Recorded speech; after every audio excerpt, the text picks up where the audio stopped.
Hey guys, it's Kaylee from Braveheart Beasts, and I'm here to bring you another tip for Tip Tuesday.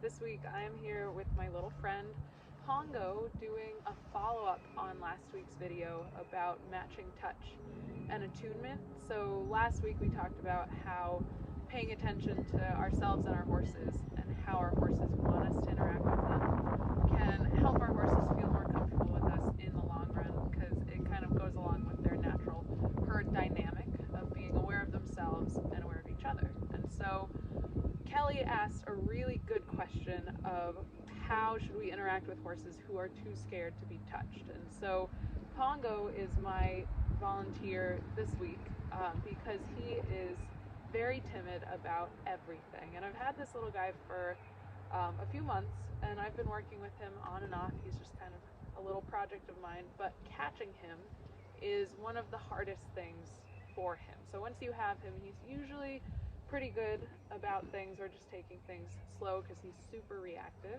But I thought he would be a really good example to show you guys kind of the next layer that we can use to build our attunement with our horses. So what I'm going to be looking for here is what we call stress indicators. So anytime he shows me that what I'm doing is making him uncomfortable, I'm going to stop what I'm doing. And all that's going to look like is I might go to approach him, and if he looks away from me, I'm just going to stop approaching him, and I'm just going to stand right where I am. I'm going to adjust my phone here so you can see him, because I'm a one-woman show today. There we go. So here it's like, see there, that's a stress indicator. He says, okay, approaching too fast. This is what I call a green light. When he looks at me, there, I'm gonna wait. And so here, he's on the fence, right? That's a really nice sigh. I want him to relax and release a little bit. And so here, good, little head shake, head down, little lick and chew, good. And so as he gets nervous, I'm just gonna step back. He's not making my filming very easy, so I'm just gonna push him over to this corner so you guys can see what we're doing. So here, I'm gonna reach out to him. Here, I'm gonna stop. So here, green light, and if he touches me, I'm gonna retreat before he gets uncomfortable. Because what I don't want him to learn is that I'm gonna push him past his limit every single time he offers me something. And if you ever watch two horses interact with each other when they introduce each other, it's always a give and a take. So they approach and then retreat, and then approach and retreat. So if I can, I want to kind of mimic that. So here I'm going to approach him. I might stay for a second longer. There we go. And so here I'm not going to retreat as much, because our goal here is the more he learns that I can read him and listen to him, the more comfortable he should be with me getting close to his space. So you probably can't see it from where the camera is, but he's blinking a lot, which is fantastic. He has a really hard time actually releasing tension once he gets tense. So here, I'm going to ask if I can interact with him a little bit. Good. Here he steps away, so I'm going to step away. And if he goes to leave, I'm not going to approach him, but I am just going to match his steps and show him that I'm going to go with him wherever he goes. I'm not going to impose on his space, but I also want him to understand that we're still connected, even if he tries to go somewhere else. Good, that's nice. Boy, so especially with tiny horses, I like to get a little smaller, because being big can be a little scary for them. And so here, if you notice too, my body is facing forward. I'm never going to approach a horse head on, either from in front, or if I were to turn my shoulders and walk into him, that's much more confrontational than just kind of a passive side to side gesture. So here, this is good. And I want to make sure that he's focused on me. So if he ever gets distracted, I'm not going to ask him to let me approach him, because he won't be focused on responding to me. He's going to be focused on responding to something else. So there, I'm going to retreat just a little bit. And now we can really see a lot of the blinking going on. Good. Here we freeze a little bit.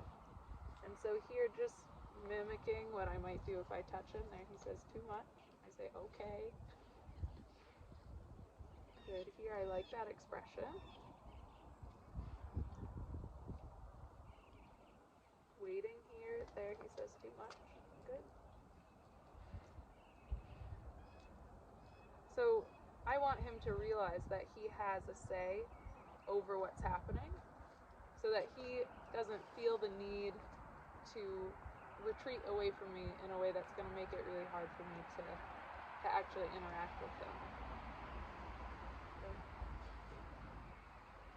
And so this is something I'll do with a horse. We don't always get to touch them or catch them the first time. He's done this a few times with me. This is honestly a lot better than what we started with before. So here, I'm just going to go up to him. I'm being mindful to breathe and stay calm. Yeah, that's too much. Because if I get really, really focused on, oh, I'm going to touch him, oh, I'm going to touch him, he's going to feel that energy build up for me, and he's not going to want to be with me. So here, I'll practice touching different parts of them too.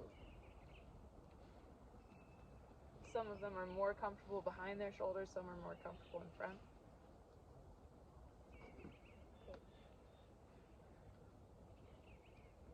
So once again, always going in and retreating before he gets uncomfortable. So here.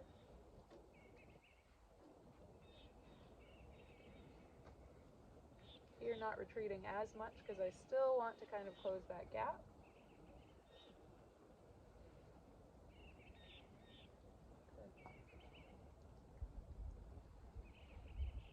So still reading him here, we can see that the blinking has kind of stopped, right? Because this is a lot for him, just standing here letting me interact with him as he's calm. So there, that little head turn away, that's him saying a little bit too much. And if this process is going to work, I always have to honor that. So if this was just a full-on session with him, I would just keep this approach and retreat going until he was really comfortable with me. Just on this side of his body, his right side is his tough side, so I'd take that side probably even slower. And then what would be really awesome is if I could be over here with him just free like this. That's really nice what he just did. And eventually for him to release. So full on would either be a lick and chew, maybe a yawn. His little head shake there, he's getting a little bit of it out, which is really good for him. He likes to kind of hold on to that stuff.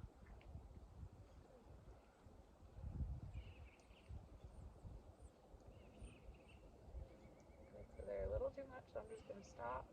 That's really sweet. Okay. So there, I like that he checked in with me there, and if they ever do something I really like, I just leave. Right, for him, me going away still is a really nice release, so I said, you know what, I really like that little interaction, so I'm just going to leave you be.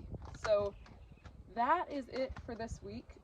Kelly, I hope that answers your question, and if you guys ever have any questions as far as the Tip Tuesday stuff goes, leave them in the comments, and I'll get to each of them as the weeks go on. So I hope you found that helpful, and I will see you next Tuesday.